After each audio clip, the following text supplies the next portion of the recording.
اللہ وحدہ والصلاۃ والسلام علی نبی بعد اما بعد۔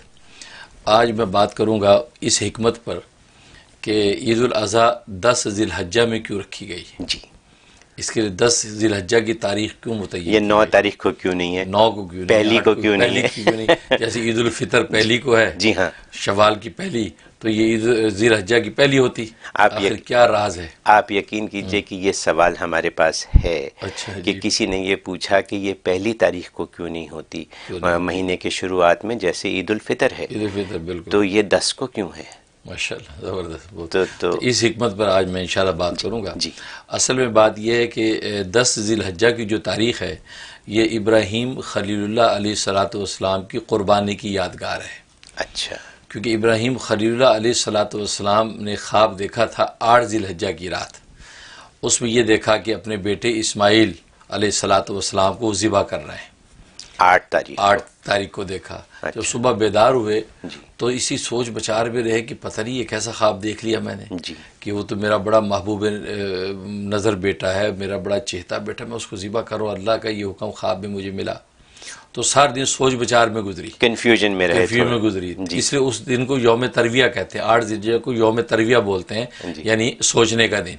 اچھا، پھر اگلی رات جب سوئے ہیں تو خواب پھر وہی دیکھا کہ وہ ذبح کر رہے ہیں اور حکم ہو رہا ہے ذبح کا۔ اب جب صبح بیدار ہوئے تو ان کو یہ جو ہے نا گویا کنفیوژن دور ہو گئی، یقین ہو اور گیا۔ وہ یقین ہو گیا، اس حقیقت کو پہچان لیا کہ یہ رحمانی خواب ہے، یہ شیطانی خواب نہیں ہے، جی یہ اللہ کی طرف سے ہے۔ جی اس لیے اس دن کو یوم عرفہ کہتے ہیں۔ عرفہ کہتے ہیں معرفت سے، پہچاننے کا دن۔ جی اس دن انہوں نے حقیقت کو پہچان لیا کہ یہ اللہ ہی کا حکم ہے۔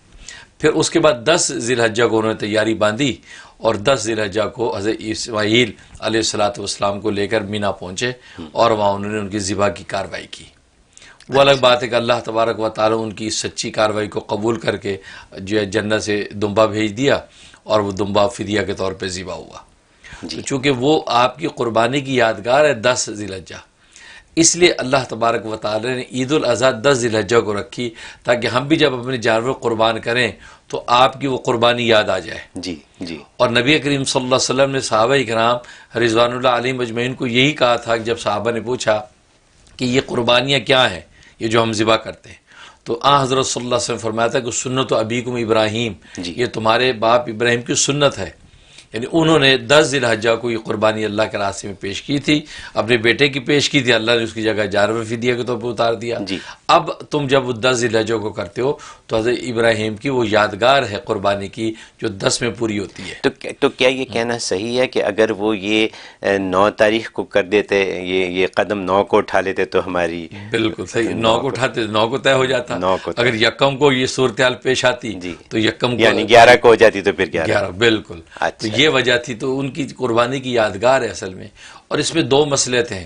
ایک مسئلہ تو یہ ہے کہ حضرت ابراہیم خلیل اللہ اور اسماعیل ذبیح اللہ، یہ 2 جو روحانی جو پیشوا ہمارے، یہ ان کی جو ہے وہ صبر و استقامت کی داستان ہے، کہ اس سے پتہ چلتا ہے کہ اللہ تبارک و تعالیٰ کے لیے کسی بھی قسم کی قربانی کا وقت آئے تو اس سے انسان دریغ نہ کرے۔ ایمان کی حقیقت یہی ہے، جی جان ہے، مال ہے، یہاں تک کہ اپنی اولاد ہے، وہ تو اپنی اولاد ذبح کرنے گئے، اور اولاد نے بھی ایسا انقیاد اور اطاعت ظاہر کی کہ اسماعیل کہنے لگے ہاں بالکل، ففعل ما تؤمر، اے ابا آپ کو جو حکم وہ آپ کر ڈالیے، واہ، اب میری بے چینی نہ دیکھیے، سبحان اللہ۔ ہم قربان ہو رہے ہیں، کوئی بات نہیں، آپ قربانی کر رہے ہیں، میں قربان ہو رہا ہوں، ذہ قسمت ذہ نصیب۔ جی تو یہ صبر و استقامت جو ہے باپ اور بیٹے دونوں کی، یہ ایک بہت بڑی تعلیم ہے قیامت تک کے آنے والی ایمان والوں کے لیے، جی کہ بے شک اللہ تبارک و تعالیٰ بیٹوں کو ذبح کا تو حکم کیا ہمیں دے گا، وہ تو معمولی سے جانور کی ذبح کو حکم دیتا ہے، لیکن اس کو خوش دلی کے ساتھ ہم کریں، اور اللہ تبارک و تعالیٰ اجر ہمیں وہ بیٹوں والا رکھا ہے، جی کہ اللہ تبارک و تعالیٰ ویسے ہی اجر و ثواب ہمیں عطا کرتے ہیں۔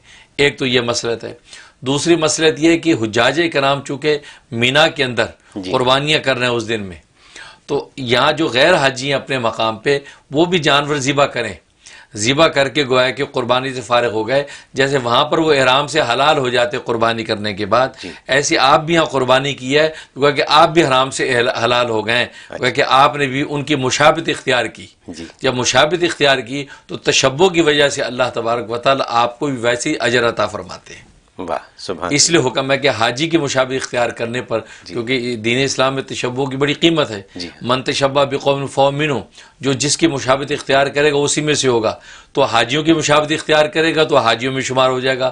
اللہ تبارک و تعالیٰ گھر بیٹھے اعزازی طور پہ وہ اجر و ثواب عطا کر دیں گے. اگر کسی برے شخص کی مشابہت اختیار کرے گا تو بروں میں لکھا جائے گا. تو اس لیے اس دن چونکہ حاجی بھی قربانیاں کرتے مینا میں اور وہ حلال ہو جاتے ہیں، ایسے یہ بھی یہاں پر قربانی کر کے ان کی مشابہت اختیار کرے جیسے کہ وہ قربانی کر رہے ہیں، تو اللہ تبارک و تعالیٰ آپ کو وہ اجر و ثواب عطا فرماتے ہیں. واہ. تو یعنی یہ وجہ ہے. 10 ذی الحجہ کے پیچھے کافی ایک سبق ہے، کہانی ہے، اس کے پیچھے ایک کس کا ریزن ہے. ریزن ہے بالکل. مطلب اسلام میں تو کوئی بھی چیز بغیر ریزن کے ہے ہی نہیں. بالکل بالکل. تو یہ وہی ایک یہ چیز حکمت ہے، یہ وہ یادگار ہے اس خلیل اللہ کی، جی تاکہ ہم جیسے اس خلیل نے اپنی دوستی کا حق ادا کیا اس تاریخ میں، تو ہم بھی اسی تاریخ میں اپنا یہ حق ادا کریں تاکہ ہم بھی خلیل سے محبت کرنے والوں میں لکھے جائیں.